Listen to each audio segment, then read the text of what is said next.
Hi friends, ఇదైతే మనకి central teacher eligibility test అనమాట. సీటెట్ జూలై 2024కి సంబంధించి. ఫ్రెండ్స్, మనకి అప్లికేషన్ ఆన్లైన్ ప్రాసెస్ వచ్చేసరికి 7th March 2024 స్టార్ట్ చేశారు. ఇంకా 2nd April 2024 is the last date అనమాట. ఫ్రెండ్స్, అప్లికేషన్ ఆన్లైన్ ప్రాసెస్కి సంబంధించి ఇదైతే మనకి లాగిన్ ఫామ్ అనమాట. ఇక్కడ application number, password, security code ఇచ్చేసి ఇక సైన్ ఇన్ అయ్యి అప్లికేషన్ ఫామ్ అయితే ఫిల్ అవుట్ చేసుకోవాలి. దానికన్నా ముందు ఇక్కడ మనకి న్యూ రిజిస్ట్రేషన్ అని ఉంది. దీని మీద క్లిక్ చేసి మొదట రిజిస్టర్ అయితే అవ్వాలన్నమాట. ఫ్రెండ్స్, ఇక్కడ మనకి ఇన్ఫర్మేషన్ బులెటిన్ అయితే ఇచ్చారనమాట. ఇది డౌన్లోడ్ చేసుకొని ఈ యొక్క డీటెయిల్స్ అయితే మీరు చెక్ చేసుకోవచ్చు. ఇక్కడ మనకి 3 steps ఆఫ్ అప్లికేషన్ ప్రాసెస్ అయితే ఉంది. మొత్తం రిజిస్టర్ అవ్వాలి, తర్వాత అప్లికేషన్ ఫామ్ ఫిల్ అవుట్ చేయాలి, తర్వాత ఫీజు అయితే పే చేసుకోవాలన్నమాట. ఫీజుకి సంబంధించి ఇక్కడ ఓన్లీ పేపర్ 1 or 2 అయితే కనుక, ఎయిదర్ 1 or 2 అయితే కనుక జనరల్ ఓబీసీ వాళ్ళకైతే 1000 రూపీస్ అయితే పే చేయాలన్నమాట. అలాగే ఎస్సీ ఎస్టీ పీడబ్ల్యూ క్యాండిడేట్స్ వచ్చేసరికి 500 రూపీస్ అయితే పే చేస్తే సరిపోతుంది. ఇంకా 1 and 2 బోత్ పేపర్స్ అయితే కనుక జనరల్ ఓబీసీ 1200 రూపీస్ పే చేయాలి. అలాగే ఎస్సీ ఎస్టీ పీడబ్ల్యూ క్యాండిడేట్స్ వచ్చేసరికి 600 రూపీస్ అయితే పే చేస్తే సరిపోతుంది. ప్లస్ మనకి అప్లోడ్స్ సెక్షన్కి సంబంధించి ఫోటోగ్రాఫ్ అప్లోడ్ చేయాలి, సైజెస్ అయితే ఇచ్చారనమాట. అలాగే సిగ్నేచర్ అప్లోడ్ చేయాలి, ఇక్కడ సైజెస్ అయితే ఇచ్చారనమాట. దాని ప్రకారం మనం ఆ యొక్క డైమెన్షన్స్లో అప్లోడ్ అయితే చేసుకోవాలి. ఇంకా పాస్వర్డ్కి సంబంధించిన డీటెయిల్స్ అయితే ఉన్నాయి. ఇవన్నీ చదువుకున్న తర్వాత టిక్ ఆన్ చేయాలి. టిక్ ఆన్ చేసి క్లిక్ హియర్ టు ప్రొసీడ్ అని ఉంది, దీని మీద క్లిక్ అయితే చేయాలన్నమాట. నేను చేసామన్నమాట. ఇక్కడ క్యాండిడేట్స్ నేమ్ అడుగుతున్నారనమాట. మీ యొక్క ఫుల్ నేమ్ అయితే ఇక్కడ యాజ్ పర్ డాక్యుమెంట్స్ ప్రకారం ఎంటర్ అయితే చేసుకోవాలి. ఫ్రెండ్స్, ఇక్కడ మీ యొక్క ఫుల్ నేమ్ అయితే ఎంటర్ చేసిన తర్వాత ఇక్కడ మీ యొక్క ఫాదర్స్ నేమ్ ఎంటర్ చేయాలి ఈ కాలంలో. అలాగే మీ యొక్క మదర్స్ నేమ్ ఎంటర్ చేయాలి. మీకు డేట్ ఆఫ్ బర్త్ అనమాట, క్యాలెండర్ ఇచ్చారు. మొదట డే, మంత్, ఇయర్ సెలెక్ట్ చేసుకోవాలి. జెండర్ అనమాట, male female both are eligible, male select చేసుకోవాలి. ఇంకా ఐడెంటిటీ కార్డు కోసం మనకి ఇక్కడ ఓటర్ ఐడి, పాస్పోర్ట్, అలాగే బ్యాంక్ పాస్బుక్ విత్ ఫోటోగ్రాఫ్, లేదంటే కనుక రేషన్ కార్డు విత్ ఫోటోగ్రాఫ్, లేదంటే any other valid government identity with photograph ఉన్నది, లేదంటే డ్రైవింగ్ లైసెన్స్ కానీ ఏదో ఒకటి సెలెక్ట్ చేసుకొని అదైతే మనం దాని నెంబర్ అయితే ఇక్కడ మెన్షన్ అయితే చేయాలన్నమాట. సపోజ్ మీరు ఓటర్ ఐడి ఇస్తే ఓటర్ ఐడి నెంబర్ అయితే ఇక్కడ ఎంటర్ అయితే చేసుకోవాలి. అలాగే కాంటాక్ట్ డీటెయిల్స్ అనమాట, ప్రెమిసెస్ నెంబరు, నేమ్ అనమాట, ఇంకా sub locality, country, state, district అనమాట. మనకి ఇక్కడ ఓల్డ్ డిస్ట్రిక్ట్స్ అయితే వస్తున్నాయి, సెలెక్ట్ అయితే చేసుకోవచ్చు. అలాగే ఇక్కడ మనకి పిన్ కోడ్ అయితే ఎంటర్ చేసుకోవాలి. అలాగే ఈమెయిల్ ఐడి అనమాట. ఈమెయిల్ ఐడి అనేది మనం జాగ్రత్తగా అయితే ఎంటర్ చేసుకోవాలి. ఎందుకంటే మనకి ఈమెయిల్ ఐడికి, ఫోన్ నెంబర్కి అన్ని డీటెయిల్స్ అయితే వీళ్ళు పంపిస్తారు కాబట్టి ఇక్కడ please fill up carefully as all communications would be sent at this email ID అని వస్తున్నది. సో ఇక్కడ సెకండ్ టైం అయితే ఈమెయిల్ ఐడి కన్ఫర్మ్ అయితే చేయాలి. అలాగే మీ యొక్క 10 digit మొబైల్ నెంబర్ ఏదైతే ఉందో ఇక్కడ ఎంటర్ అయితే చేసుకోవాలి, అదైతే కన్ఫర్మ్ అయితే చేసుకోవాలి సెకండ్ టైం అనమాట ఇక్కడ. అలాగే కిందకి రావాలి. కిందకి వచ్చేస్తే ఇక్కడ ల్యాండ్లైన్ నెంబర్ ఏదైనా ఉంటే ఇక్కడ ఎంటర్ అయితే చేయాలి, లేకపోతే అవసరం అయితే లేదనమాట. ఇంకా ప్రజెంట్ అడ్రస్, ఇంకా పర్మనెంట్ అడ్రస్ సేమ్ అయితే టిక్ ఆన్ చేస్తే ఆ డీటెయిల్స్ అన్నీ కిందకి ఆటోమేటిక్గా అయితే వస్తాయి అన్నమాట. అలాగే పాస్వర్డ్ అయితే జనరేట్ చేసుకోవాలి. మినిమం వచ్చేసరికి మనకి 8 to 13 క్యారెక్టర్స్ మధ్య అయితే ఉండాలన్నమాట. ఒక అప్పర్ కేసు, ఒక లోయర్ కేసు, ఒక న్యూమరిక్, అలాగే ఒక స్పెషల్ క్యారెక్టర్ ఇక్కడ కొన్ని ఇచ్చారనమాట. దానిలో ఏదో ఒకటి ఇలా కాంబినేషన్ ఆఫ్ ఆల్ఫా న్యూమరిక్ అలాగే ఒక స్పెషల్ క్యారెక్టర్తో ఒక పాస్వర్డ్ జనరేట్ చేసుకొని ఇక్కడ కన్ఫర్మ్ అయితే చేయాలి. అలాగే సెక్యూరిటీ క్వశ్చన్ అనమాట, ఏదో ఒకటి సెలెక్ట్ అయితే చేసుకొని ఇక్కడ ఆన్సర్ చేసుకొని మనం ఒక చోట నోట్ చేసుకొని పెట్టుకోవాలి. దేనికంటే మనం పాస్వర్డ్ ఎప్పుడన్నా కనుక ఫర్గాట్ అయితే దీని ద్వారా మనం రెస్టోర్ అయితే చేసుకోవచ్చు. ఇక్కడ క్యాప్చర్ అయితే ఇచ్చారు, ఈ బాక్స్లో ఎంటర్ చేసేసి మనం సబ్మిట్ అయితే చేయాలన్నమాట. ఫ్రెండ్స్, ఇక్కడ మనకు ఒక విండో అయితే వచ్చిందనమాట. Please review the following information carefully. If you like to change any information entered you may do so by pressing the edit registration form. ఇక్కడ ఏంటంటే మనకి ఇక్కడ డీటెయిల్స్ అన్ని మనం ఇప్పటివరకు ఎంటర్ చేసినటువంటి వాటిల్లో మీకు ఏదైనా కరెక్షన్స్ కావాలి అంటే చేసుకోవచ్చు అనమాట. ఇక్కడ ఎడిట్ రిజిస్ట్రేషన్ ఫామ్ అని ఇచ్చారు, దీని మీద క్లిక్ చేసి మీరు ఎడిట్ అయితే చేసుకోవచ్చు. లేదంటే కనుక ఇక్కడ మనకి సబ్మిట్ అండ్ సెండ్ ఓటీపీ అని ఉంది, దీని మీద క్లిక్ అయితే చేయాలి. దానికన్నా ముందు ఇక్కడ మనం చెక్ చేసుకోవాలన్నమాట. మై నేమ్, మీ యొక్క నేమ్ కనుక కరెక్ట్గా ఉంటే టిక్ ఆన్ చేయాలి. మీ యొక్క ఫాదర్స్ నేమ్ చెక్ చేసుకొని ప్రాపర్గా ఉంటే టిక్ ఆన్ చేయాలి. Mother's name, date of birth, email ID, mobile number, gender, address అనమాట. ఇవన్నీ ప్రాపర్గా ఉంటే టిక్ ఆన్ చేసిన తర్వాత ఐ అగ్రీ అని చెప్పేసి తర్వాత ఇక్కడ సబ్మిట్ అండ్ సెండ్ ఓటీపీ అనే బటన్ మీద క్లిక్ అయితే చేయాలన్నమాట. ఫ్రెండ్స్ మనం ఇచ్చినటువంటి ఒక రిజిస్టర్డ్ మొబైల్ నెంబర్కి ఓటీపీ వస్తుంది. ఇక్కడ ఎంటర్ చేసి మీరు సబ్మిట్ రిజిస్ట్రేషన్ ఫామ్ అయితే క్లిక్ చేయాలి. ఒకవేళ మీకు ఓటీపీ రాకపోతే రీసెంట్ ఓటీపీ అనే బటన్ ఉంది, దీని మీద క్లిక్ చేస్తే మీకు ఓటీపీ అయితే వస్తుందన్నమాట. ఫ్రెండ్స్ మనకి నెక్స్ట్ ఇలా అయితే వచ్చిందనమాట. ఇదైతే మన డాష్ బోర్డు. ఇక్కడ మనకి రిజిస్ట్రేషన్ ఫామ్ అయితే కంప్లీట్ చేసుకున్నాం. ఇంకా 2 స్టెప్స్ మిగిలి ఉన్నాయన్నమాట. అవి ఏంటంటే అప్లికేషన్ ఫామ్, ఇంకా ఫీజ్ పేమెంట్. ఇలాగా ఇక్కడ మనకి అప్లికేషన్ నెంబర్ అనేది ఒకటి జనరేట్ అయితే అయిందనమాట. డిస్ప్లే చేస్తున్నారు, నోట్ చేసుకుని పెట్టుకోవచ్చు మనం. ఇక్కడ మనకి మొబైల్ నెంబర్ వెరిఫై చేసాము. తర్వాత వెరిఫై చేయాల్సింది ఏంటంటే ఈమెయిల్ ఐడి అనమాట. లాస్ట్లో అయితే చేయాల్సి వస్తుంది. ఇక్కడ కంప్లీట్ అప్లికేషన్ ఫామ్ అని ఉంది, దీని మీద క్లిక్ చేసి ఇంకా రిమైనింగ్ అప్లికేషన్ ప్రాసెస్ అయితే మనం చేసుకోవాలన్నమాట. ఫ్రెండ్స్ నెక్స్ట్ ఇలా అయితే వచ్చిందనమాట. ఇక్కడ మనకి కాంటాక్ట్ డీటెయిల్స్ మనం ఎంటర్ చేసాం, అడ్రస్ డీటెయిల్స్, ఇంకా personal details, apply and examination city details, qualification details, photo signature upload, submit form అనమాట. ఇలాగా మొదటైతే మనం ఇక్కడ పర్సనల్ డీటెయిల్స్ అయితే ఫిల్అవుట్ చేసుకోవాలి. దీని మీద క్లిక్ చేయొచ్చు, లేకపోతే దీని మీద అయినా మనం క్లిక్ అయితే చేసుకోవచ్చు. ఫ్రెండ్స్ ఇదైతే మన పర్సనల్ డీటెయిల్స్ అనమాట. మన name, date of birth, gender, father's name, mother's name ఆటోమేటిక్గా వచ్చాయి. నేషనాలిటీ ఇండియన్ సెలెక్ట్ చేసుకోవాలి. కేటగిరీ మీ జెండర్లో ఎస్సీనా, ఎస్టీనా, ఓబీసీ అని సెలెక్ట్ అయితే చేసుకోవాలి. అలాగే పీడబ్ల్యూడీ క్యాండిడేట్స్ ఎవరైనా ఉంటే ఎస్ పెట్టాలి, లేకపోతే నో అనమాట. అలాగే ఇలాగ మనకి పీడబ్ల్యూడీ క్యాండిడేట్స్లో ఇక 2016 యాక్ట్ ప్రకారం ఎవరన్నా దానికి సంబంధించిన డిజబిలిటీ ఉన్న వాళ్ళు ఎస్ పెట్టాలి, లేకపోతే నో అనమాట. అలాగే ఇక్కడ మనకి ఎంప్లాయ్మెంట్ స్టేటస్ అనమాట. మీకు నాట్ ఎంప్లాయిడ్, మీరు అన్ఎంప్లాయిడ్ అయితే ఫస్ట్ తీసుకోవాలి. మీరు టీచర్గా వర్క్ చేస్తూ ఉంటే రెండోది తీసుకోవాలి. ఇంకా ఎంప్లాయిడ్ అదర్ దాన్ టీచర్ అనమాట. టీచర్ కాకుండా వేరే ఏదైనా జాబ్ చేస్తూ ఉంటే థర్డ్ తీసుకోవాలన్నమాట. ఇలాగా ఫ్రెండ్స్ నెక్స్ట్ ఇక్కడ క్యాప్చా ఎంటర్ చేసేసి సేవ్ అండ్ నెక్స్ట్ అయితే చేసుకోవాలి. ఫ్రెండ్స్ ఇక్కడ మనకి అప్లై ఫర్ అంటే మీరు ఈ యొక్క సీటెట్ అనేది దేనికోసం అప్లై చేస్తున్నారు అనేది ఇక్కడ 3 ఆప్షన్స్ ఉన్నాయన్నమాట. పేపర్ 1 వచ్చేసరికి క్లాస్ 1 to 5, అలాగే పేపర్ 2 వచ్చేసరికి క్లాస్ 6 నుంచి 8th క్లాస్ అనమాట. ఇంకా బోత్ పేపర్స్ అయితే కనుక 1 and 2 అయితే లాస్ట్ తీసుకోవాలి. లేదా పేపర్ 1 ఒకటే అయితే అప్ టు 5th అయితే ఫస్ట్ తీసుకోవాలన్నమాట. సో అదైతే మీరు సెలెక్ట్ అయితే చేసుకోవచ్చు. అలాగే లాంగ్వేజ్ 1 అనమాట. లాంగ్వేజ్ 1 అయితే ఇక్కడ అన్ని లాంగ్వేజెస్ అయితే వస్తున్నాయి, ఇంక్లూడింగ్ తెలుగు. సెలెక్ట్ అయితే చేసుకోవచ్చు. ఇంకా లాంగ్వేజ్ 2 అనమాట. ఇక్కడ ఫస్ట్ సెలెక్ట్ చేసుకుంటే మీకు రెండోది ఆటోమేటిక్గా అయితే వస్తుంది. అలాగే ఇక్కడ మీరు ఇది కూడాను సెకండ్ కూడా అన్ని లాంగ్వేజెస్ సెలెక్ట్ అయితే చేసుకోవచ్చు. అలాగే minimum education qualification for 1 to 5 వచ్చేసరికి ఇక్కడ మనకి ఒక 4 ఆప్షన్స్ అయితే ఉన్నాయన్నమాట. మీకు ఏదో ఒకటి అయితే మీకు క్రైటీరియా అయితే ఉండాలన్నమాట తప్పనిసరిగా. ఫ్రెండ్స్ మన ఫస్ట్ క్రైటీరియా వచ్చేసరికి ఇంటర్మీడియట్ అనమాట. ఇంటర్మీడియట్లో 50% మార్క్స్తో పాటు మీకు 2 years డిప్లొమా ఇన్ ఎలిమెంటరీ ఎడ్యుకేషన్లో కనుక మీరు చేస్తూ ఉన్నా, లేకపోతే పాస్ అయినా కూడాను దీనికి అప్లై అయితే చేసుకోవచ్చు. ఇది మనకి మొదటి క్రైటీరియా అనమాట. ఇంటర్లో 50% మార్క్స్తో పాటు 2 years diploma in elementary education అనమాట.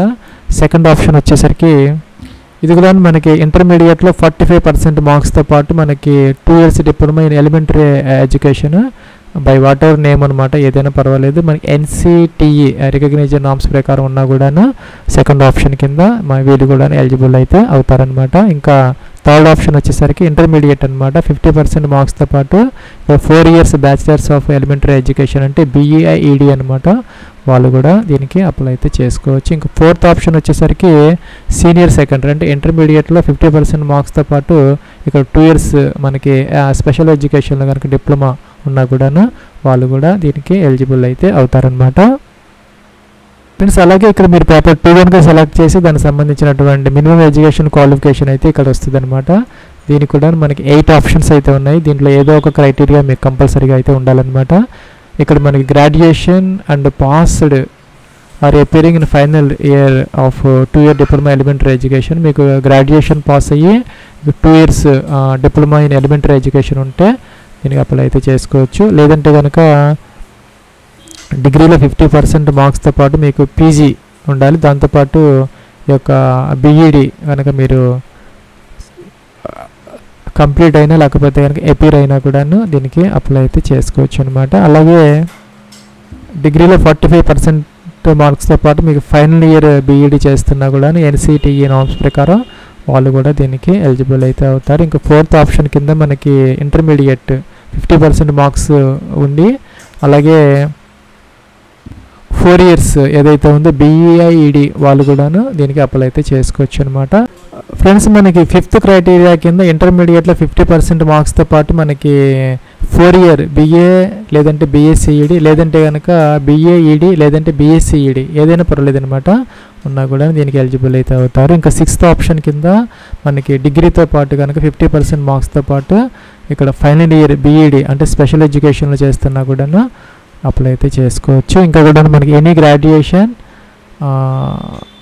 హ్యావింగ్ BED అనమాట, BED ప్రోగ్రాము NCTE అది కూడాను వాళ్ళు కూడాను దీనికి అప్లై అయితే చేసుకోవచ్చు. ఇంకా 8th ఆప్షన్ కింద మనకి post graduation PG with 55% marks ఉండాలి లేదంటే కనుక ఈక్వలెంట్ గ్రేడ్ ఉన్నా పర్వాలేదన్నమాట. అలాగే ఇక్కడ మనకి final year 3 year integrated BED కానీ లేదంటే MED చేసినా కూడా PGతో పాటు వాళ్ళు కూడా దీనికి అప్లై అయితే చేసుకోవచ్చు. ఫ్రెండ్స్ ఇక్కడ ఈ యొక్క ఆప్షన్స్ అన్నీ కూడా మీకు ఈ వీడియో కింద డిస్క్రిప్షన్లో అయితే మెన్షన్ చేయడం జరిగింది. ఒకసారి మీరు దాని కనుక చూసుకుంటే మీకు తెలిసిపోతుంది ఎవరు దీనికి ఎలిజిబుల్ ఎవరు ఎలిజిబుల్ కాదా అనేది. సో బ్రీఫ్గా అయితే చెప్పడం జరుగుతున్నది. దీనికి BED అనేది కంపల్సరీ అయితే ఏం కాదనమాట, BED లేకపోయినా కూడాను మనం అప్లై అయితే చేసుకోవచ్చు. అలాగే బీటెక్ చేసిన వాళ్ళు కూడాను దీనికి ఎలిజిబుల్ అయితే అవుతారు. దానికి సంబంధించినటువంటి డీటెయిల్స్ కూడా ఇక్కడ మెన్షన్ అయితే చేయడం జరిగింది, వాళ్ళు కూడా అప్లై అయితే చేసుకోవచ్చు అనమాట. ఫ్రెండ్స్ ఇక్కడ మీరు ఏదైతే సెలెక్ట్ చేసుకున్నారో అంటే పేపర్ 1 లేదంటే పేపర్ 2 అనమాట దానికి సంబంధించినటువంటి మినిమం ఎడ్యుకేషన్ క్వాలిఫికేషన్స్ వస్తాయి. మీకు ఏ క్రైటీరియా అయితే మీకు ఎడ్యుకేషన్ క్వాలిఫికేషన్ మీరు దాన్ని ఫుల్ఫిల్ చేస్తున్నారో సెలెక్ట్ అయితే చేసుకోవాలన్నమాట. ఈ విధంగా 1, 2, 3, 4లో. అలాగే ఇక్కడ క్వాలిఫైయింగ్ ఎగ్జామినేషన్ అనమాట, diploma in education in accordance with prescribed minimum qualification. అలాగే degree in education in accordance with prescribed minimum qualification tick on అయితే చేసుకోవాలి. ఫ్రెండ్స్ ఇక్కడ మీరు డిప్లొమా ఇన్ ఎడ్యుకేషన్ అయితే పైది టిక్ ఆన్ చేయాలి, ఇంకా డిగ్రీ ఇన్ ఎడ్యుకేషన్ అయితే కిందది టిక్ ఆన్ అయితే చేసుకోవాలి. కిందకి రావాలన్నమాట. ఇంక ఇక్కడ మనకి ఎగ్జామినేషన్ సిటీ 4 choices అయితే ఇచ్చారు. సపోజ్ మీరు ఆంధ్రప్రదేశ్ కనుక సెలెక్ట్ చేసుకుంటే ఇక్కడ మీకు గుంటూరు, తిరుపతి, విజయవాడ, విశాఖపట్నం అయితే వస్తున్నాయి. అలాగే తెలంగాణ సెలెక్ట్ చేసుకుంటే కనుక మీకు హైదరాబాద్, వరంగల్ కూడా వస్తున్నాయి అన్నమాట. ఇక్కడ ఇలాగ సెలెక్ట్ అయితే 4 choices అయితే మీరు ఇచ్చుకునే అవకాశం అయితే ఉన్నదన్నమాట. ఈ విధంగా ఇచ్చిన తర్వాత ఇక్కడ క్యాప్చర్ బాక్స్లో ఎంటర్ చేసేసి సేవ్ అండ్ నెక్స్ట్ అయితే చేసుకోవాలి. ఫ్రెండ్స్ మన ఎడ్యుకేషన్ క్వాలిఫికేషన్ డీటెయిల్స్ ఎంటర్ చేసిన తర్వాత ఇక్కడ అదర్ డీటెయిల్స్ అయితే ఎంటర్ అయితే చేసుకోవాలి. పాస్ స్టేటస్ అనమాట, మనం అక్కడ ఏదైతే ఇచ్చామో ఎసెన్షియల్ క్వాలిఫికేషన్ దానికి సంబంధించి పాస్డ్ అపీరింగ్ సెలెక్ట్ అయితే చేసుకోవాలి. పాస్ అయితే కనుక ఇయర్ ఆఫ్ పాసింగ్ ఎప్పుడు అనేది సెలెక్ట్ అయితే చేసుకోవాలి. కోర్స్ స్ట్రీమ్ అనమాట, ఇక్కడ ఎడ్యుకేషన్ ఎలిమెంటరీ ఎడ్యుకేషన్ మీరు ఏదైతే అక్కడ సెలెక్ట్ చేసుకుని దానికి సంబంధించిన ఆప్షన్స్ మాత్రమే వస్తాయి, సెలెక్ట్ చేసుకోవాలి. బోర్డు అనమాట, బోర్డు యూనివర్సిటీ అన్ని బోర్డ్స్ అయితే వస్తాయి, ఇక్కడ అన్ని యూనివర్సిటీస్ అన్నీ కూడా వస్తాయి, సెలెక్ట్ అయితే చేసుకోవచ్చు. ఒకవేళ ఈ లిస్ట్లో లేనిది ఏదైనా ఉంటే కనుక మీరు ఇక్కడ అదర్స్ అని ఉంటుంది లాస్ట్లో, అదర్స్ అయితే సెలెక్ట్ అయితే చేసుకోవచ్చు, ప్రాబ్లం అయితే ఏం లేదనమాట. అయితే చెక్ చేసుకోవాలి అన్నీ ఉంటాయి దాదాపుగా, లేనప్పుడు మాత్రమే మీరు అదర్స్ అయితే తీసుకోవాలి. రిజల్ట్ మోడ్ అనమాట, పర్సంటేజ్ CGPA CGPA అయితే కనుక అదైతే సెలెక్ట్ చేసుకోవాలి, లేకపోతే పర్సంటేజ్ అయితే సెలెక్ట్ అయితే చేసుకోవాలి. ఇంకా ఇన్స్టిట్యూట్ పిన్ కోడ్ అనమాట, మీరు ఎక్కడ చదువుకున్నారో ఆ యొక్క పిన్ కోడ్ అనమాట, 6 digit పిన్ కోడ్ అయితే ఎంటర్ చేయాలి. ఈ క్యాప్చర్ బాక్స్లో ఎంటర్ చేసి సేవ్ అండ్ నెక్స్ట్ అయితే చేసుకోవాలన్నమాట. ఫ్రెండ్స్ ఇక్కడ మీకు పర్సంటేజ్ ఇస్తే కనుక టోటల్ మార్క్స్ అప్టైన్ మార్క్స్ ఇస్తుంది, మనం ఎంటర్ అయితే చేసుకోవాలన్నమాట. పర్సంటేజ్ ఆటోమేటిక్గా అయితే వస్తుంది. ఫ్రెండ్స్ అదేవిధంగా ఇక్కడ CGPA ఇస్తే కనుక మీకు మ్యాక్సిమం గ్రేడ్ అంతా సపోజ్ 10 point స్కేల్ లేకపోతే కనుక ఇదైతే సెలెక్ట్ అయితే చేసుకోవాలి. మీకు ఎంత గ్రేడ్ వచ్చింది అనేది కూడా ఇక్కడ మీరు సెలెక్ట్ అయితే చేసుకోవచ్చు అనమాట. అలాగే ఇక్కడ మీకు CGPA అనేది ఆటోమేటిక్గా అయితే వస్తుంది. అలాగే ఇక్కడ మీరు సేవ్ అండ్ నెక్స్ట్ అయితే చేసుకోవచ్చు. ఫ్రెండ్స్ ఇదైతే మనకి next step of application process అనమాట. ఇక్కడ ఫోటోగ్రాఫ్ అప్లోడ్ చేసుకోవాలి, JPG ఫార్మాట్లో అయి ఉండాలి, అది 10 to 200 KB మధ్య. ఇక్కడ చూస్ ఫైల్ అని చెప్పేసి ఆ యొక్క ఫైల్ మీరు సెలెక్ట్ అయితే చేసుకొని అప్లోడ్ అయితే చేసుకోవాలి. అలాగే సిగ్నేచర్ కూడా అప్లోడ్ చేసుకోవాలి. మీ యొక్క సిగ్నేచర్ ఒక వైట్ పేపర్ మీద బ్లాక్ ఇంక్తో సైన్ చేసుకొని అంతవరకు JPG ఫార్మాట్లో 4 to 30 KB మధ్య స్కాన్ చేసుకొని ఇక్కడ చూస్ ఫైల్ అని చెప్పేసి మీరు అప్లోడ్ అయితే చేసుకోవాలన్నమాట. ఫ్రెండ్స్ ఇక్కడ మనకి ఫోటోకి అలాగే సిగ్నేచర్కి అప్లోడ్ అనే బటన్ వస్తుంది. దీని మీద క్లిక్ చేసి అప్లోడ్ అయితే చేసుకోవాలి. ఫ్రెండ్స్ మీరు ఇక్కడ దీన్ని చెక్ చేసుకోవచ్చు అనమాట. క్లిక్ హియర్ టు వ్యూ అని వచ్చింది. దీనిని ఒకసారి మనం వ్యూ చేసుకోవచ్చు అనమాట. మనం ప్రాపర్గా దానిని మనం అప్లోడ్ చేసామా లేదా అనేది జాగ్రత్తగా చెక్ చేసుకొని రెండు కూడా ఒకసారి వ్యూ చేసుకొని చెక్ చేసుకొని ఇక్కడ క్యాప్చా అయితే ఈ బాక్స్లో ఎంటర్ చేసేసి తర్వాత మనం ఇక్కడ సేవ్ నెక్స్ట్ అయితే చేసుకోవచ్చు అనమాట. ఫ్రెండ్స్ నెక్స్ట్ ఇలా అయితే వచ్చిందనమాట. ఇది మన ఫైనల్ సబ్మిట్ అయితే చేసుకోవాలి. అయితే దానికన్నా ముందు మనం చెక్ చేసుకోవాలన్నమాట. ఇన్ఫర్మేషన్ అంతా కూడా అన్నీ కూడా ప్రాపర్గా ఉన్నాయా లేదని ఇక్కడ లెఫ్ట్ ట్యాబ్స్ ఉన్నాయి. సపోజ్ మీరు కాంటాక్ట్ డీటెయిల్స్ మీద క్లిక్ చేయాలి. ఆ యొక్క కాంటాక్ట్ డీటెయిల్స్ కరెక్ట్గా ఉన్నాయా లేదా చెక్ చేసుకోవాలి. అలాగే పర్సనల్ డీటెయిల్స్, సిటీ డీటెయిల్స్, అలాగే ఎడ్యుకేషన్ డీటెయిల్స్, ఫోటోగ్రాఫ్, సిగ్నేచర్ అన్నీ పర్ఫెక్ట్గా ఉన్నాయా లేదా చెక్ చేసుకోమని చెప్పేసి ఇక్కడ చెప్తున్నారనమాట. మీకు ఆ యొక్క మెనూస్ మీద క్లిక్ చేసి అన్నీ కూడా చెక్ చేసుకోవాలి.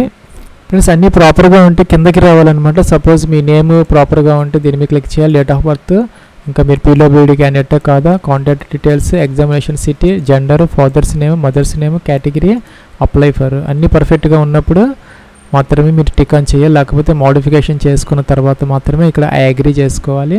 లాస్ట్లో ఇక్కడ మనకి ఫైనల్ సబ్మిట్ ఆఫ్ అప్లికేషన్ అని ఉంది. దీని మీద క్లిక్ అయితే చేయాలన్నమాట. Friends you have submitted application form for CTET July 2024 successful అని వచ్చింది. ఇక్కడ ఫీజు అయితే చూపిస్తున్నారనమాట. మనం ఎన్ని పేపర్స్ చూజ్ చేసుకున్నామో దాన్ని బట్టి ఫీజు వస్తుంది. సో మీరు ఎడిట్ అప్లికేషన్ అనమాట. ఎడిట్ కావాలంటే ఎడిట్ చేసుకోవచ్చు. ఇక్కడ తర్వాత అయితే అవకాశం అయితే ఉండదన్నమాట. సో మీరు ఎడిట్ అయితే చేసుకోవచ్చు జాగ్రత్తగా చెక్ చేసుకున్న తర్వాత. లేదంటే ఇక్కడ మన ఈమెయిల్ ఐడి అయితే వెరిఫై చేయాలి. మన మొబైల్ నెంబర్ ఆల్రెడీ వెరిఫై అయితే చేసేసాము. ఇక్కడ మిగిలిపోయింది ఏంటంటే ఇక్కడ ఈమెయిల్ ఐడి వెరిఫై చేయాలి. దీనికోసం ఇక్కడ క్లిక్ అయితే చేయాలన్నమాట. నెక్స్ట్ ఇలా అయితే వచ్చింది. ఇక్కడ ఈ క్యాప్చా ఎంటర్ చేసిన తర్వాత మీరు ఇక్కడ సబ్మిట్ అంటే మీకు ఓటీపీ వస్తుంది. ఓటీపీ వెరిఫై చేస్తే సరిపోతుందని. ఫ్రెండ్స్ మనకి ఓటీపీ వచ్చింది. ఎంటర్ చేసి వెరిఫై అనాలి. రాకపోతే రీసెండ్ కోడ్ అంటే మళ్ళీ వస్తుంది అనమాట మీకు. ఫ్రెండ్స్ మనకి your email ID is verified successfully వచ్చింది. Click here to go home అని వచ్చింది. దీని మీద క్లిక్ అయితే చేయాలన్నమాట. సో మనం అన్నీ కూడాను స్టెప్స్ ఫుల్ఫిల్ చేసుకున్నాము. Email ID verified, mobile number verified, అన్నీ కూడా ఈ రెండు రిజిస్ట్రేషన్ అయిపోయింది. వ్యూ అప్లికేషన్ అయిపోయింది. ఫీజు ఒకటి మిగిలిందనమాట.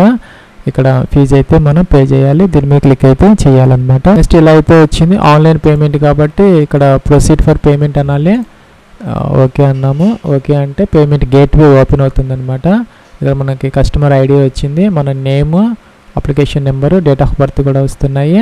ఇక్కడ debit card, credit card, net banking వాళ్ళైతే ఇక్కడ టిక్ ఆన్ చేసి ప్రొసీడ్ టు పేమెంట్ అనాలి. దీని మీద క్లిక్ అయితే చేసుకోవాలన్నమాట. ఇక్కడ మనకి ఆ యొక్క పేమెంట్ గేట్వేకి సంబంధించినటువంటి డీటెయిల్స్ అయితే ఓపెన్ అవుతున్నాయి. ఇక్కడ మనకి మల్టిపుల్ ఆప్షన్స్ అయితే వస్తాయి అన్నమాట.